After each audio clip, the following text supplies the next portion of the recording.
نحمده ونصلي على رسوله الكريم اما بعد فاعوذ بالله من الشيطان الرجيم بسم الله الرحمن الرحيم ورتل القرآن ترتيلا صدق الله العظيم ان الله وملائكته يصلون على النبي یا ایھا الذین آمنوا صلوا علیہ وسلموا تسلیما اللہم صلی علی سیدنا و مولانا محمد وعلی آل سیدنا و مولانا محمد وبارک وسلم الصلاۃ والسلام علیک یا رسول اللہ وعلی آلک واصحابک یا حبیب اللہ۔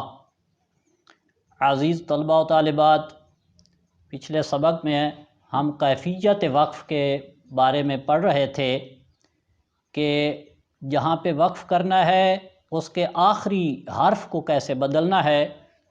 تو تنوین کے بارے میں ہم پڑھ رہے تھے کہ زبر کی تنوین کو الف سے بدلنا ہے اور زیر اور پیش کی تنوین جو ہے اس کو حذف کر دینا ہے، یعنی اس حرف کو تنوین ختم کر کے ساکن کر کے پڑھیں گے۔ جیسے یہ مبینن ہے، یہ پیش کی تنوین ہے، تو اس کو ہم جب وقف کریں گے مبین پڑھیں گے، تنوین ختم کر دیں گے۔ اسی طرح زیر کی تنوین ہے وہ بھی ہم حذف کر دیں گے، جیسے مریبن، تو یہ زیر کی تنوین ختم کر کے مریب پڑھیں گے۔ اس کے بعد صلہ ہے، یعنی کھڑی زبر، کھڑی زیر، الٹی پیش، اس کو کہتے ہیں صلہ۔ تو صلہ زبر کا جو ہے اس کو قائم رکھا جائے گا، وَالنَّجْمِ إِذَا هَوَىٰ، یہ اسی طرح ہی پڑھیں گے، اس میں کوئی تبدیلی نہیں ہوگی۔ لیکن زیر اور پیش کا جو صلہ ہے اس کو ختم کر دیں گے، جیسے بِهِ، تو یہ صلہ ختم کر کے اس کو بِهِ پڑھیں گے۔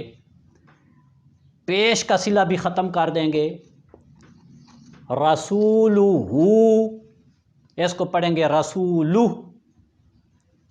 یہ ہے کیفیت وقف۔ اس کے علاوہ ایک اور بڑی احتیاط ہے وقف میں، اکثر یہ غلطی ہو جاتی ہے کہ جو آخری حرف اگر مشدد ہے، مشدد کی اس وقت تک وضاحت نہیں کی، مشدد حرف شد والے حرف کو کہتے ہیں۔ یہ ایک علامت استعمال ہوتی ہے 3 دندانوں والی اعراب میں،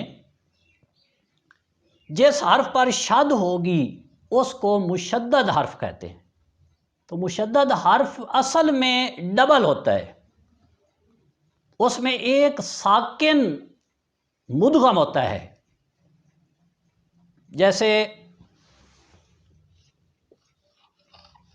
اضل، اس میں یہ لام مشدد ہے، تو اس میں اصل میں یہ 2 لام ہیں، ایک ساکن ہے اور ایک متحرک ہے۔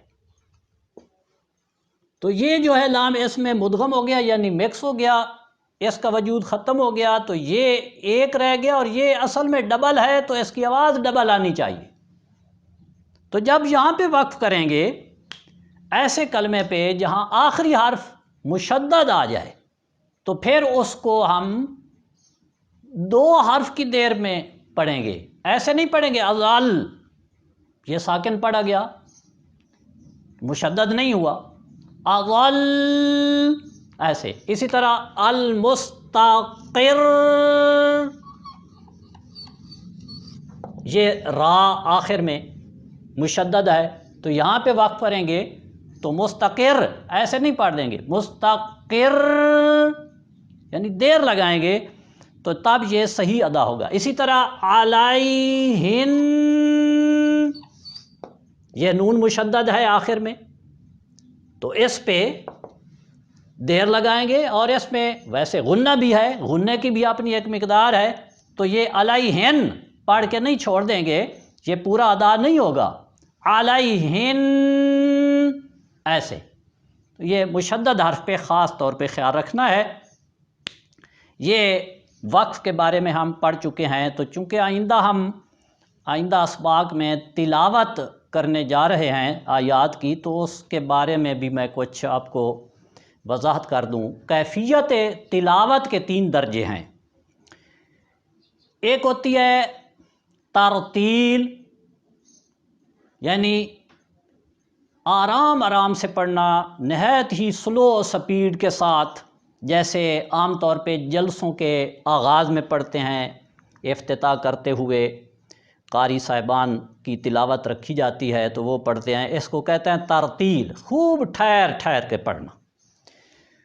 اور دوسرا درجہ ہوتا ہے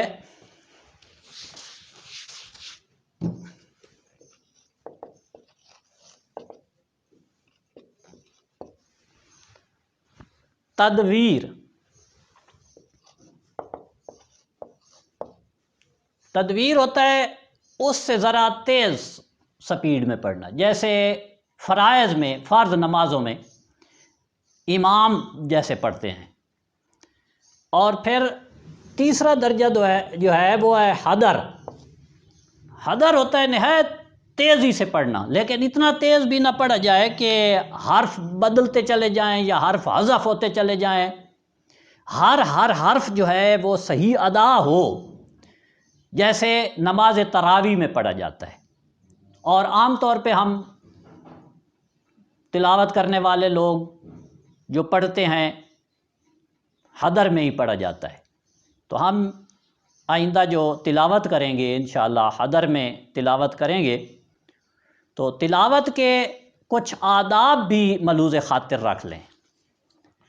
تلاوت کرنے سے پہلے جب آپ باقاعدہ طور پہ قرآن پاک سامنے رکھ کے تلاوت کرنے لگیں، تو پہلی بات ہے پاکیزگی۔ آپ کا جسم، لباس اور وہ جگہ جہاں بیٹھ کے آپ تلاوت کر رہے ہیں وہ پاک ہونی چاہیے، بلکہ باوضو ہونا۔ اگر قرآن پاک کو ہاتھ لگا کے، ظاہر ہے جب کھول کے پڑھنا ہے ہاتھ لگانا ہے تو باوضو ہونا ضروری ہے۔ اللہ تبارک و تعالیٰ کا حکم بھی ہے کہ اس کو بغیر پاک لوگوں کے کوئی نہ چھوئے، لا یمسہ الا المطہرون، حکم ہے، تو اس سے پہلے وضو کر لینا چاہیے۔ اس کے علاوہ اگر قرآن پاک کے علاوہ کسی کاغذ پہ لکھا ہوا ہے، آیت کا کوئی حصہ لکھا ہے، کسی کتاب پہ لکھا ہے، تو اس کو بھی اگر ہاتھ لگا کے آپ پڑھ رہے ہیں تو اس کے لیے بھی باوضو ہونا ضروری ہے۔ عام طور پہ جو بچے کتابوں میں صورتیں پڑھتے ہیں، آیات پڑھتے ہیں، دعائیں پڑھتے ہیں قرآن پاک کی، تو انہیں یہ سمجھایا جائے کہ جب یہ پڑھنی ہے تو باوضو ہونا ضروری ہے۔ قرآن پاک کو کسی اونچی جگہ پہ رکھا جائے، اپنے سے بلند کر کے ریل وغیرہ پہ رکھ کے پڑھا جائے۔ اگر ویسے رکھنا ہے الماری میں یا کسی جگہ پہ، تو اس میں بھی اس چیز کا اہتمام کیا جائے کہ قرآن پاک کو سب سے اوپر والے خانے میں رکھا جائے، اس کے نیچے تفاسیر ہوں، اس کے نیچے احادیث ہوں، پھر فقہ کی کتابیں ہوں، پھر دوسری کتابیں آئیں۔ بعض دفعہ ایسے ہوتا ہے کتاب اوپر ہوتی ہے، قرآن پاک نیچے رکھ دیتے ہیں، یہ بھی غلطی ہے۔ ویسے طالب علم پڑھ رہے ہیں، قرآن پاک پڑھا، اوپر اپنی کاپی رکھ دی، تو قرآن پاک کے اوپر کوئی چیز نہیں رکھنی چاہیے، اس کو ہمیشہ سب سے اوپر ہی رکھا جائے۔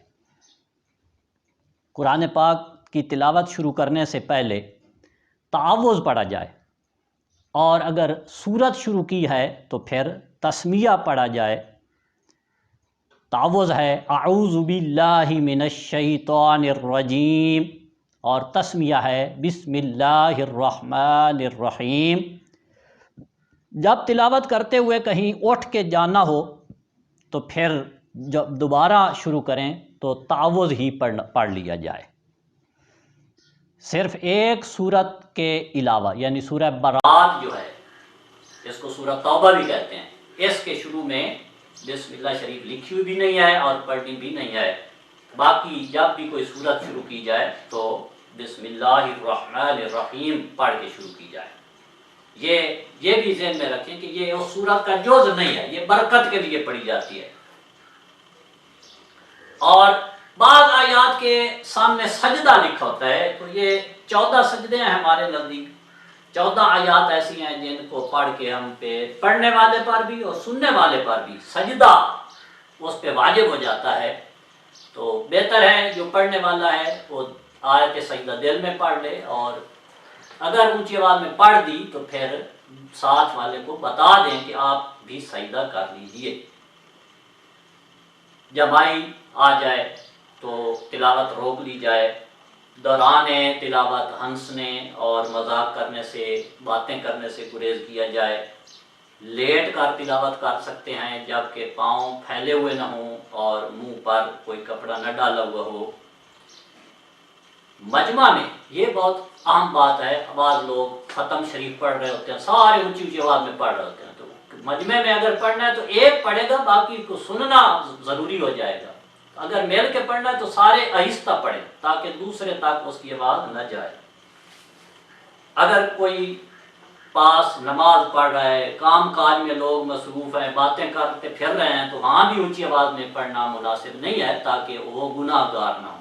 تو یہ چیزیں ہیں کچھ آداب تلاوت سے متعلق، ایک کو ذہن میں رکھنا ہے، اور انشاءاللہ آئندہ سے ہم تلاوت شروع کریں گے اور اس میں وصل اور وقف کے قواعد بھی سیکھتے چلے جائیں گے۔ اللہ تبارک و تعالیٰ ہمیں قرآن پاک کو صحیح طور پہ پڑھنے، اس کو سمجھنے اور اس پر عمل کرنے کی توفیق عطا فرمائے۔